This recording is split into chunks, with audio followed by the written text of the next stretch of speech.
नमस्कार, फिर पैसा बोलता है में आपका स्वागत है। मैं आनंद श्रीनिवासन। कल भी मार्केट इधर ऊपर गया ना नीचे गया, थोड़ा पॉजिटिव क्लोज हुआ। आज भी यही हाल है। 150 पॉइंट ऊपर ओपन हुआ। जब मैं बात करने के लिए तैयार हुआ 11:30 बजे, मार्केट 75 पॉइंट ऊपर है। बैंक निफ्टी 495 पॉइंट 495 पॉइंट ऊपर है। ये मतलब क्या है कि अमेरिका में कल लगभग 2.5% 2% ऊपर थी मार्केट, 1.5 to 2% ऊपर थी। इसीलिए ऊपर थी क्योंकि इन्फ्लेशन की एक्सपेक्टेशंस अच्छी आ रही हैं कि इन्फ्लेशन में थोड़ा राहत मिला है, 3.2%। तो उनका ये अनुमान है कि इंटरेस्ट रेट्स और नहीं बढ़ेंगे। इसीलिए एक सर्ज हुआ था मार्केट में। मैं एक्सपेक्ट कर रहा था कि भारत में भी शायद वो सर्ज आ जाए कि एफआईआईस अंदर आए। शायद अभी भी आ सकते हैं 2 बजे के बाद जब यूरोपियन मार्केट खुलेंगे। लेकिन अब तक ऐसा संकेत नहीं है। जब भी मार्केट ऊपर जा रहा है एफआईआईस बेच रहे हैं। तो मार्केट फ्लैट है लगातार। कल स्मॉल कैप और मिड कैप में बोलते हैं कि बड़ा ब्लड बाथ हुआ था। एक बड़ा करेक्शन हुआ था, इसको मैं बाद में डिस्कस करूंगा। गोल्ड का दाम में ऊपर इजाफा हुआ, 7,400 तक ऑलमोस्ट पहुंच गया है। सिर्फ 5 रुपया कम, 7,395। 24 कैरेट गोल्ड 8,000 पार कर कर कंफर्टेबली 8,062 में सेटल हो गया। यूएस डॉलर टू आईएनआर 8647 में सेटल हो गया। यूएस स्टॉक्स में बढ़ावा हुआ, इसीलिए बढ़ाई हुई क्योंकि ये जो इन्फ्लेशन रिपोर्ट आई थी उनके लिए बहुत अच्छा खबर थी। चाइना में क्या हो रही है? चाइना में दो काम कर रहे हैं। एक तो टीएसएमसी को अमेरिका ने वार्न कर दी कि आप हुआई को चिप्स दे रहे हैं जिससे वो हाई टेक्नोलॉजी प्रोडक्ट्स बना रहे हैं, तो आपको उसे स्टॉप करना पड़ेगा।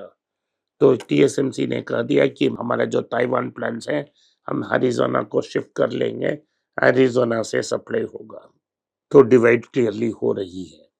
दूसरी चीज चाइना क्या कर रही है कि फ्रंट एंड कर रही है अपनी एक्सपोर्ट्स को। जो टैरिफ आ रहे हैं उसके पहले ही वो एक्सपोर्ट्स कर रही है।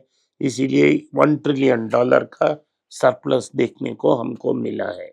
और दूसरी चीज ये कर रहे हैं कि रहमी को डिवैल्यू होना दे रहे हैं, ताकि क्या हो गया कि जो भी टैरिफ आएगा उसे कॉम्बैट करने के लिए वो डिवैल्यूएशन का इस्तेमाल करेंगे। तो ओवरऑल अमेरिका को ही नुकसान होगा। ये उनका स्ट्रैटेजी है। लेकिन ये सब क्या होगा हमें 2-3 महीने के बाद ही पता लगेगा, क्योंकि अगले हफ्ते स्वेरिंग इन सेरेमनी है मिस्टर डोनाल्ड ट्रंप का। उसके बाद क्या होगा हम नापेंगे।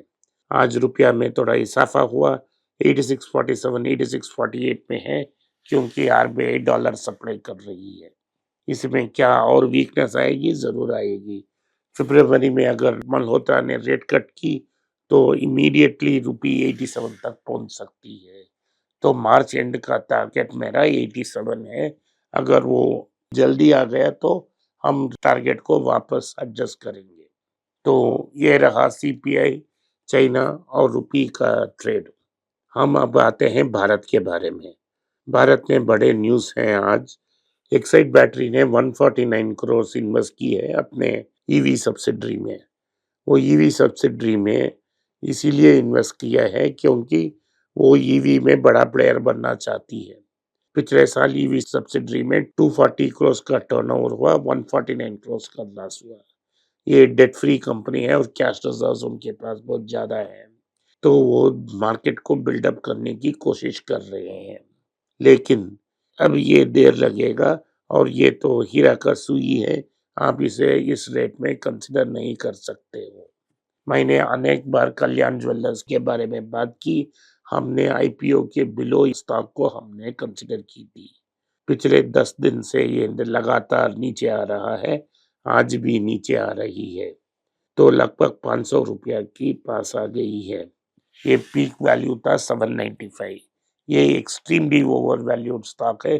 कभी भी इसे, अगर आपके पास होल्डिंग कैपेसिटी नहीं है या आप बहुत नर्वस हो, तो इसको एग्जिट कंसिडर कर सकते हो। आपको अच्छा लाभ मिल जाएगा। लगभग 24,000 करोड़ उनका मार्केट कैप गिर गया है। 4 न्यूज़ हैं। एक न्यूज़ है कि कंपनी ने 2 नए एयरक्राफ्ट खरीद लिए हैं। दूसरा रिपोर्ट है कि उनके पास एक आईटी रेड आया था।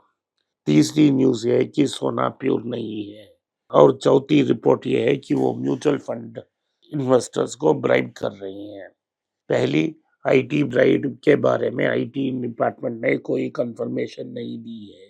उन्होंने पिछले परसों एक न्यूज़ दी है, एक कॉन कॉल किया है जो नेट में अवेलेबल है, आप उसे सुन सकते हो। तो आईटी वो डिनाई कर रहे हैं और वो बोल रहे हैं कि उन्होंने प्लेन का खरीदने का कोई चांस ही नहीं है। नेदर सेबी ने बोला है और ना कोई प्रूफ आया है कि वो म्यूचुअल फंड्स को बाय कर रहे हैं।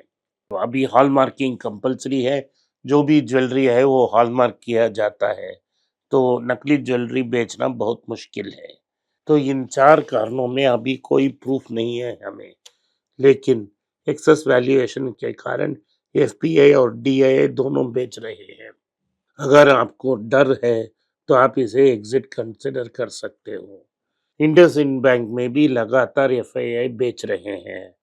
अभी तक उन्होंने 42% स्टेक था, बेचकर उसे 24% तक नीचे निकल आए हैं। कोटक महिंद्रा एंड और एक्सिस बैंक में भी लगभग 8% नीचे आ गई है, 7.3% टू एग्जैक्ट। एचडीएफसी बैंक में 52.3 से लेके 49.2 तक एग्जिट आ चुका है। तो अदर सिग्निफिकेंट रिडक्शंस हैं, जोमेटो में 7.6%, पेटीएम में 7.5%, केपीआईटी टेक्नोलॉजीज में 9.1%, डिलीवरी में 9%, एल&टी फाइनेंस और आरबीएल में 5.3 और 13.4%। तो इतना में क्या हो गया है कि ये स्टॉक 50% गिर चुके हैं। अभी भी एफआईआईज लगातार बेच रहे हैं। कस्टोडियन के अनुसार उनके पास $834 बिलियन की होल्डिंग है, लगभग 16 to 17% ऑफ टोटल होल्डिंग 831। तो और लगातार बेचने से मार्केट प्रेशर में आ सकती है। हीरो मोटर कॉर्प के बारे में एक न्यूज़ है, उनके पास सारी इंग्रेडिएंट्स है मार्केट शेयर को ग्रो करने के लिए। वो स्पेशली प्रीमियम सेगमेंट में बहुत कंसंट्रेट कर रहे हैं। उनके पास एक्सट्रीम, एक्सपल्स, मैवरिक, करिश्मा, हार्ली डेविडसन, X440 जैसे अनेक बाइक्स हैं और उसे लॉन्च कर रहे हैं। रूरल मार्केट में उनका पकड़ ऑलरेडी स्ट्रांग था और पकड़ हो गया। 53% ऑफ टर्नओवर उनको रूरल मार्केट से आ रही है। ओवरऑल ये एक स्टॉक ने 19 पे है। आप अगर नीचे आता है तो आप इसको कंसिडर कर सकते हो। डेट फ्री कंपनी है ये, तो में 45% शेयर होल्डिंग है। उनके पास अनेक सब्सिडरीज हैं, एक फाइनेंस कंपनी भी है जिसे लिस्ट किया जा सकता है। अगर ये नीचे आती है तो आप इसको कंसिडर कर सकते हैं। आईटीसी होटल्स ने कहा है कि डीमर्जर के बाद अपने बिजनेस को एक्सपेंड करनी चाहती है, इंटरनेशनल होना चाहती है।